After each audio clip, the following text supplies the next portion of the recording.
Hey, today I'll be going over chapter 14 and 15, protection against infection and STDs. Let's get started.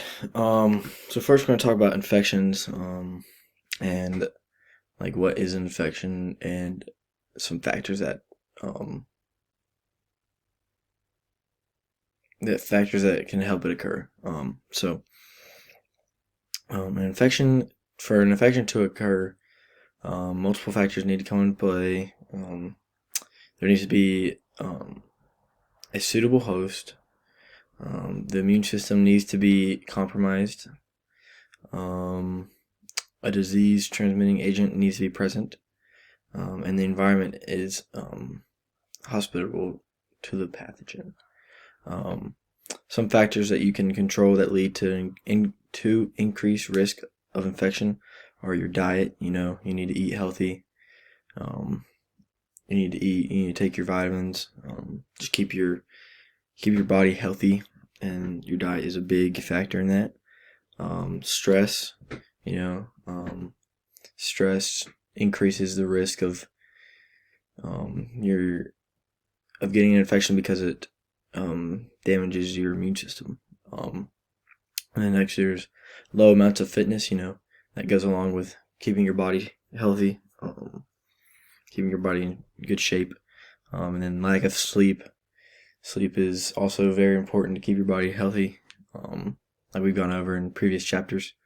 And then, of course, bad hygiene. You need to keep your hands washed. You need to take. I personally take 2 showers a day, maybe 3 sometimes. I just like to be clean. Practice good hygiene. This will all help prevent infections. So some more protection against infection.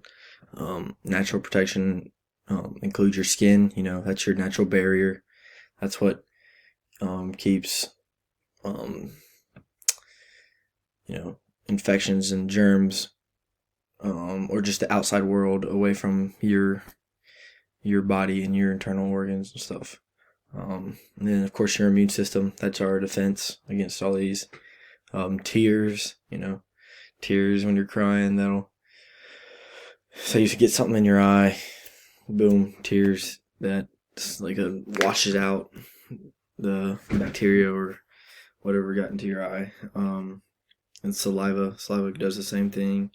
And then your stomach acid actually acts as, or your stomach acid, the bacteria and germs can't survive in it. So that's what the stomach does.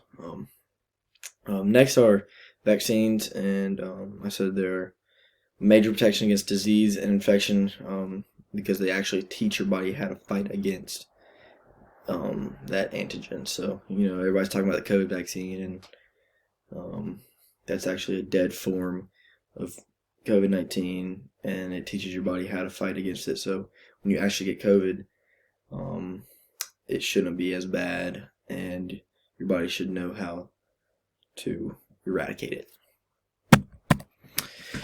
So here's some common types of flu viruses. Common types of viruses and diseases, sorry. So you got the common cold or the flu. I had that about 2 weeks ago. It was not fun. I know it's going around. Then you got the COVID-19. I'm sure everybody knows about that. That is, it was a pandemic that went around and affected everybody's life in a major way. And you got the Zika, you got rabies, and then infectious mononucleosis. So I'm pretty sure it's mono, and my brother actually had that, and he got it from drinking someone else's beer at college. So don't do that. So next we're going to talk about STIs. STIs are infections, viruses, and diseases that are passed through sexual touch. This includes vaginal, oral, and anal. Every year there are 20 million new cases of STIs, and half of the new cases are between the ages of 20 and 24.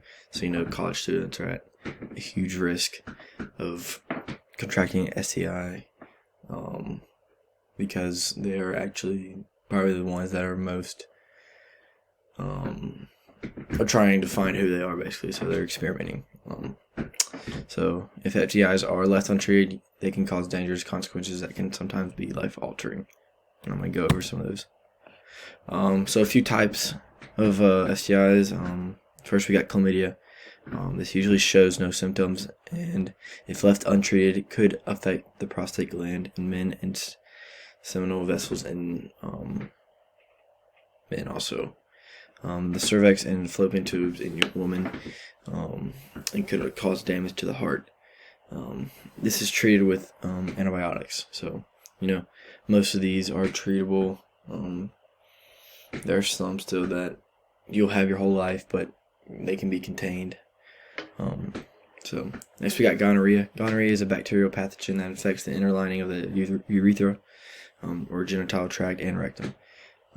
This is also treated with antibiotics. So, you want to find, if you contract one of these, you want to find it early, so you can take care of it. Syphilis, also caused by a bacterial organism, and is very common with men who have sex with men. This can also be treated with antibiotics. So I put some of the most common types of STDs right here, and they're HPV, chlamydia, and gonorrhea. So some ways to prevent STIs. Of course, use a condom. Use protection. This will protect, from accidental pregnancy and all types of STDs, STIs. Just stay protected.